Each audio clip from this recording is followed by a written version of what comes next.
Hello students, welcome to class 10th. This is the second video of federalism of today. हम बात कर रहे थे किसकी कि लिंग्विस्टिक स्टेट्स की जो डिमांड है वो इंक्रीज होने लगी। लिंग्विस्टिक स्टेट हमने बात कर ली कि लिंग्विस्टिक स्टेट क्या थे। लिंग्विस्टिक स्टेट क्या थे हमारे पास? लिंग्विस्टिक स्टेट का मतलब जो स्टेट्स हमारे पास किसके थे? बेस्ड ऑन लैंग्वेज, जो लैंग्वेज के बेस पर बनाए गए थे। अब जैसे ही लिंग्विस्टिक स्टेट की डिमांड इंक्रीज होने लगी कि जब एक या दो स्टेट्स को लैंग्वेज के बेस पर बना दिया गया तो सारे के सारे जो स्टेट्स हैं वो ये डिमांड करने लगे कि हमारे जो सारे स्टेट्स हैं वो कैसे बनाए जाएं, लैंग्वेज के बेस पर ही उन्हें इंटीग्रेट किया जाए। अब इससे क्या हुआ, जो हमारे कॉन्स्टिट्यूशन मेकर्स थे या जो हमारे हेड थे, जो बनाने वाले थे, उनको क्या लगा कि इससे डिसइंटीग्रेशन ना हो जाए। उनको फियर ऑफ डिसइंटीग्रेशन आया, मतलब कि कहीं ऐसा ना हो जाए कि लोग जो हैं वो अपने अपने लैंग्वेज के अकॉर्डिंग जो स्टेट्स वो बना रहे हैं उन स्टेट्स के अकॉर्डिंग क्या हो जाए, वो सिर्फ अपने आप में ही होकर रह जाए और देश में से यूनिटी और ब्रदरहुड जो है वो सब ख़त्म हो जाए। तो ऐसा अगर हो गया तो फिर हमारा जो ड्रीम है कि हम इंडिया को एक क्या यूनिक कंट्री बनाना चाहते हैं, यूनिटी में इंडिया को हम रखना चाहते हैं। आफ्टर ब्रिटिश कॉलोनी जो इंडिया जैसा हो गया था उससे हमें बहुत अलग करना है, तो इंडिया जो है वो प्यार से रहे, सब इक्वल रहे, उसका सपना हमारा क्या हो जाएगा, ख़त्म हो जाएगा। लेकिन जब इन्होंने लैंग्वेज, ठीक है, इनकी डिमांड को इन्होंने क्या किया, अकम्प्लिश किया। इनकी डिमांड को इन्होंने अकम्प्लिश किया, इसकी डिमांड को पूरा किया। और जब इनकी डिमांड को पूरा किया गया तो इनकी डिमांड को कंप्लीट करके क्या हुआ, इन्होंने देखा कि ठीक है इसको भी हम एज एन एक्सपेरिमेंट देख लेते हैं। जब इन्होंने इस एक्सपेरिमेंट में देखा तो इन्होंने ये देखा कि इंडिया तो अब लैंग्वेज स्टेट बनाने के बाद पहले से भी ज़्यादा पावरफुल, पहले से भी ज़्यादा यूनाइट, और उन लोगों में जो एक यूनिटी थी यानी एक टुगेदरनेस की जो फीलिंग थी वो और ज़्यादा आ गई।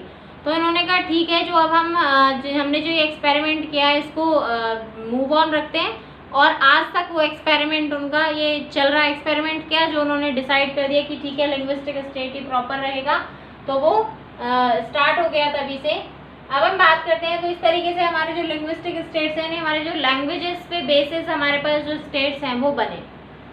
अब बात करते हैं लैंग्वेज पॉलिसी की।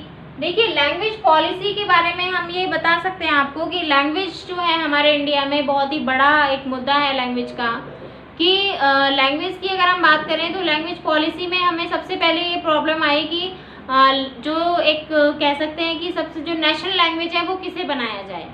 तो सबसे पहले माइंड में आता है हमारे कि भाई हिंदी को बना दो, हिंदी बोली जाती है सबसे ज़्यादा इंडिया में। तो नहीं, हिंदी को नहीं बना सकते। क्यों? क्योंकि देखिए हमारे जो इंडिया है उसमें सिर्फ 40% जो पीपल हैं वो ही किसका यूज़ करते हैं, हिंदी का यूज़ करते हैं कन्वर्सेशन में। और वो जो 40% पीपल हैं तो हिंदी, यानी कि हमारे पास ऐसी कोई भी लैंग्वेज नहीं है जो 50% से ज़्यादा जो पीपल हैं वो यूज़ करते हो कन्वर्सेशन के लिए। हिंदी भी जो है वो सिर्फ 40% ही करते हैं, बाकी अदर बहुत सारी लैंग्वेजेस हैं जिनको यूज़ किया जाता है। पेनिनसुलर पार्ट में जो है जैसे कन्नड़ है, मलयालम है, तमिल है, ऐसी कितनी सारी लैंग्वेज, तेलुगु है, बहुत सारी अलग अलग लैंग्वेजेस का यूज़ किया जाता है। तो ये जो हमारा पेनिनसुलर इंडिया है बहुत सारी अलग अलग लैंग्वेजेस का यहाँ पे हमारे यहाँ यूज़ किया जाता है।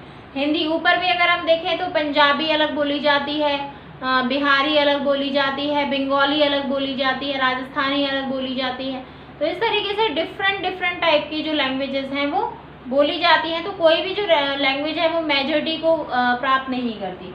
तो हिंदी को हमने यहाँ पर एक ऑफिशियल लैंग्वेज रखा था, यानी गवर्नमेंट ने डिसाइड किया कि हिंदी को हम क्या रखेंगे, एक ऑफिशियल लैंग्वेज की तरह ही रखेंगे। अब बात की थी हमने इंग्लिश की, क्योंकि देखिए ब्रिटिश टाइम पीरियड जब था तो ब्रिटिश टाइम पीरियड से ही हम इंग्लिश यूज़ करते आ रहे थे, और ब्रिटिश टाइम पीरियड के टाइम पे ही हमने बहुत ज़्यादा इंग्लिश का यूज़ कर चुके थे, हम बहुत ज़्यादा। यानी कि अब क्योंकि हमें, आपको पता है, हमने बहुत सारे न्यूज़पेपर्स, बहुत सारी चीज़ें, मैगजीन्स वगैरह हमने सब कुछ पढ़ा, और जब हमने वो सब चीज़ें पढ़ी तो उसके बाद ही हमें क्या मिला, इनके कुछ ये भी बेनिफिट्स ही थे हमारे पढ़ने के, जिससे हमें क्या मिल पाई, हमारी इंडिपेंडेंस मिल पाई। तो इंग्लिश का जो यूज़ है वो हम करते आ रहे थे, तो लोगों ने इंग्लिश का यूज़ भी काफ़ी करना स्टार्ट कर दिया था और इंग्लिश का यूज़ लोग करते आ रहे थे। तो 1965 में इंग्लिश का यूज़ करना लोगों को अपनी एक डिसरेस्पेक्ट लगा कि हम ब्रिटिशर्स को क्या आज भी फॉलो कर रहे हैं। तो जब उन्होंने इंग्लिश का यूज़ इन्होंने अपनी डिसरिस्पेक्ट समझा तो 1965 में गवर्नमेंट ने इंग्लिश के यूज़ को बैन कर दिया कि इंग्लिश का यूज़ अब कोई भी नहीं करेगा। 1965 में यूज़ ऑफ इंग्लिश को बैन कर दिया गया। और जब यूज़ ऑफ इंग्लिश को बैन किया गया तो इंग्लिश के यूज़ को बैन करने पर क्या हुआ कि बहुत सारे जो हम बात करें कि सदर्न स्टेट्स जो हैं, सदर्न जो स्टेट्स थे, यहाँ पर जो टॉकिंग है या फिर बहुत सारी जो मेन जो प्रॉब्लम्स हैं उनमें प्रॉब्लम आने लगी कि हम किस तरीके से अब सर्वाइव करेंगे कि काम अगर हम किस तरीके से करेंगे, क्योंकि इनकी या तो खुद की कोई स्टेट लैंग्वेज होती थी या फिर ये इंग्लिश का यूज़ करते थे, क्योंकि हिंदी को जो सीखना है वो बहुत कठिन था इनके लिए। और तो फिर मतलब बहुत सारे जो स्टेट्स हैं उन लोगों ने डिमांड की कि नहीं इंग्लिश तो जो है वो होना ही चाहिए। तो फिर इंग्लिश की डिमांड को फिर वापस से इस पर से बैन हटा लिया गया और इसको क्या कर दिया गया, कंटिन्यू कर दिया गया, लेकिन कंपलसरी नहीं था इंग्लिश का यूज़ करना, कंपलसरी इंग्लिश का यूज़ करना नहीं था। इस तरीके से 1965 में इस पर से बैन हटा लिया गया। और जो भी एग्ज़ाम वगैरह होते हैं उन सभी में हिंदी और इंग्लिश या फिर जो उनकी स्टेट की जो लैंग्वेज है वो प्लस में इंग्लिश, इसको इस तरीके से मूव ऑन किया गया। नेक्स्ट हम बात करते हैं, ये लैंग्वेज की पॉलिसी हो गई है हमारे पास। देखिए हमारे पास जो लैंग्वेजेस हैं 21 डिफरेंट लैंग्वेजेस हैं हमारे पास जो कि स्केड्यूल्ड हैं, यानी कि हमारे कॉन्स्टिट्यूशन में है 21 लैंग्वेजेस ऐसी हैं जो हमारे कॉन्स्टिट्यूशन में है और उन लैंग्वेजेस को कॉन्स्टिट्यूशन का जो बेनिफिट है वो मिला हुआ है, यानी कि पूरे गवर्नमेंट के अधिकार से प्राप्त है वो। तो और भी काफ़ी सारी लैंग्वेजेस जिनको इसमें डालने का अभी स्टार्ट किया जा रहा है या फिर उसको ट्राई किया जा रहा है कि इन लैंग्वेजेस में उसे हम शो करेंगे। तो 21 स्केड्यूल लैंग्वेज है, डोगरी, आसामीज़, बहुत सारी लैंग्वेजेस हैं और हिंदी सबसे ज़्यादा उसमें बोली जाती है। अब हम बात करते हैं नेक्स्ट पॉइंट जो है वो है हमारा सेंट्रल स्टेट रिलेशंस का।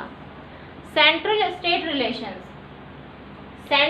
रिलेशंस की हम बात करें, देखिए सबसे पहले हम बात करते हैं कि सेंट्रल स्टेट का रिलेशन क्या है। हम बात कर रहे हैं चैप्टर में फेडरलिज्म की। तो फेडरलिज्म में हमने बात किसकी की है, पावर शेयरिंग की, यानी कि कोई भी एक जो पोर्शन है, एक पार्ट ऑफ कोई भी जो गवर्नमेंट है, वन टाइप ऑफ या वन टियर ऑफ गवर्नमेंट जो है वो सफिशिएंट नहीं है या वही सर्वे सर्वा नहीं है। पावर शेयरिंग की हमने बात की है, कोई एक ऑर्गन ऑफ द गवर्नमेंट जो है वो सर्वे सर्वा नहीं है, उसी के ऊपर सब कुछ डिपेंड नहीं है, तो ये पावर शेयरिंग करेगा। और पावर शेयरिंग ये कैसे करेंगे कि पावर शेयरिंग जो होगी यानी डिफरेंट जो पावर्स हैं वो अलग अलग ऑर्गन्स को दी जाएंगी। अब जो पावर शेयरिंग है वो वर्टिकल हो सकती है और जो हॉरिजॉन्टल है वो भी हो सकती है। हॉरिजॉन्टल में law making, law applying and जो to solve the disputes etcetera, they are dividing as horizontal power sharing, and in the vertical power sharing we are dividing the powers in central, state and local government। तो अंडरवाइज तो इससे क्या होता है, जैसे पुराने time में क्या हुआ था कि जो सेंट्रल गवर्नमेंट है, कई बार ऐसा हुआ था काफ़ी टाइम पहले 80s के आसपास में, 70s 80s के आसपास में, कि जो गवर्नमेंट होती थी हमारे पास सेंट्रल गवर्नमेंट जो होती थी, और अगर स्टेट गवर्नमेंट में कोई और गवर्नमेंट है, किसी और पार्टी की गवर्नमेंट है, और स्टेट गवर्नमेंट में कोई और पार्टी की गवर्नमेंट है, तो सेंट्रल स्टेट की जो गवर्नमेंट है, सेंट्रल गवर्नमेंट जो है वो क्या करती थी, वायलेट करती थी स्टेट गवर्नमेंट को, उनको बहुत ज़्यादा रिसोर्सेज नहीं देना,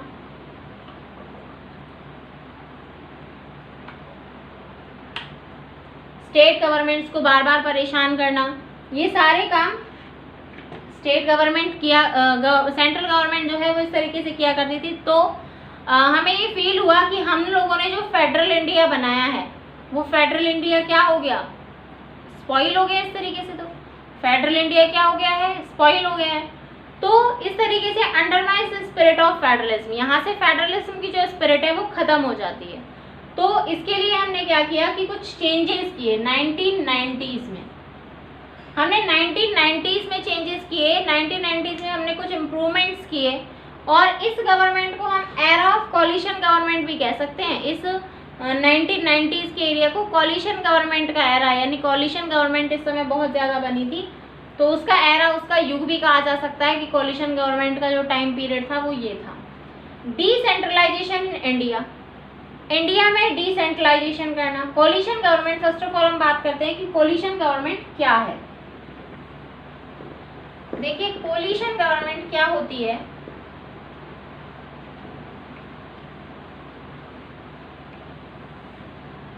कोलिशन गवर्नमेंट का मतलब है मिली जुली सरकार। जब किसी एक पार्टी को मेजॉरिटी ना मिले, जब किसी एक पार्टी को मेजॉरिटी वोट्स ना मिले तो 2 और मोर पार्टीज मिलकर क्या बनाएं? गवर्नमेंट बनाएं। 2 या 2 से ज्यादा पार्टीज मिलकर क्या बनाएं? गवर्नमेंट बनाएं। तो इस गवर्नमेंट को हम क्या कहते हैं? कोलिशन गवर्नमेंट कहते हैं। इस गवर्नमेंट को हम क्या कहते हैं? कोलिशन गवर्नमेंट कहते हैं। कोलिशन गवर्नमेंट जैसे कि एग्जांपल से हम समझ लेते हैं। मान लीजिए ये 4 पार्टीज हैं, इसमें एक जो है इसको मिलते हैं 40% वोट, दूसरे को मिलते हैं 20%, इसको मिलते हैं 10% और इसको मिलते हैं 30%। तो इसमें किसी को भी 50, क्योंकि हमें इलेक्शन जीतने के लिए 50% प्लस 1 वोट चाहिए।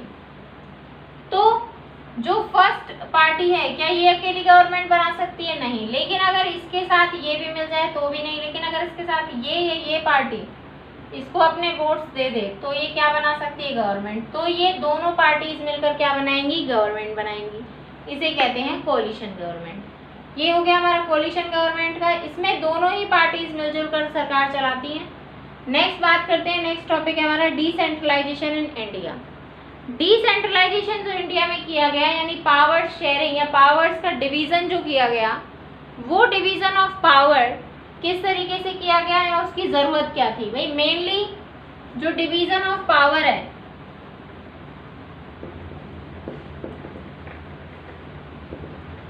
मेनली जो डिवीजन ऑफ पावर है वो सेंट्रल और स्टेट गवर्नमेंट में किया जाता है। मेनली जो डिवीजन ऑफ पावर है वो किस में किया जाता है? सेंट्रल और स्टेट गवर्नमेंट में किया जाता है। लेकिन कई बार क्या होता है, हमें नीड क्या थी?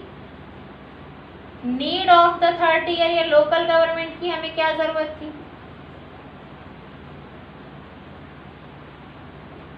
देखिए, लोकल गवर्नमेंट की जो हमें जरूरत थी, लोकल गवर्नमेंट की हमें जरूरत इसलिए पड़ी क्योंकि इंडिया जो है वो एक बहुत बड़ी कंट्री है।